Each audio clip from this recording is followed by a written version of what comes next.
মানুষের মাংস খেতে চাই শকুনের বাচ্চা, বায়না ধরেছে খুব। তার বাবাকে বললো, বাবা আমার মানুষের মাংস চাই। তার বাবা উড়ে গেল এবং এক টুকরো মাংস নিয়ে ফিরে এলো। শকুনের বাচ্চা সেই মাংস খেতে গিয়ে দেখলো, আরে না না, এটা তো মানুষের মাংস নয়, এটা হচ্ছে শুকুরের মাংস। তখন সে তার বাবাকে আবার বললো, বাবা আমার মানুষের মাংস চাই। তখন তার বাবা আবার উড়াল দিল, আবার এক টুকরো মাংস নিয়ে আসলো।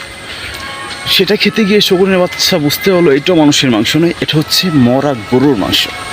তখন সে তার বাবাকে রীতিমতো ধমক দিয়ে বলল, বাবা আমার মানুষের মাংসই চাই এবং এক্ষুনি চাই। তখন তার বাবা দুই টুকরা মাংস নিয়ে উড়াল দিল। শুকুরের মাংস ফেললো মসজিদের সামনে, আর গরুর মাংস ফেললো মন্দিরের সামনে। কিছুক্ষণের মধ্যেই সেখানে দাঙ্গা বেঁধে গেল হিন্দু আর মুসলিমদের মধ্যে, আর 100 লাশ পড়ে গেল। তখন বাবার ছেলে গাছের ডাল থেকে নেমে পেট ভরে মানুষের মাংস পেল। তখন শকুনের বাচ্চা জিজ্ঞেস করলো, বাবা তুমি এত মানুষের মাংস কিভাবে জোগাড় করলে?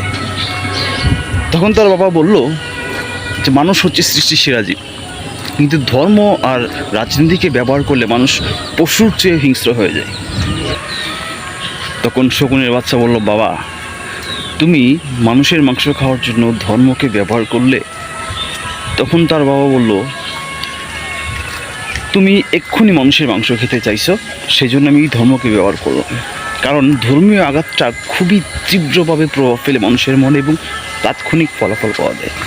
আর রাজনীতিও একই জিনিস, কিন্তু সেটা ব্যবহার করলে আরও লং লাস্টিং হয়।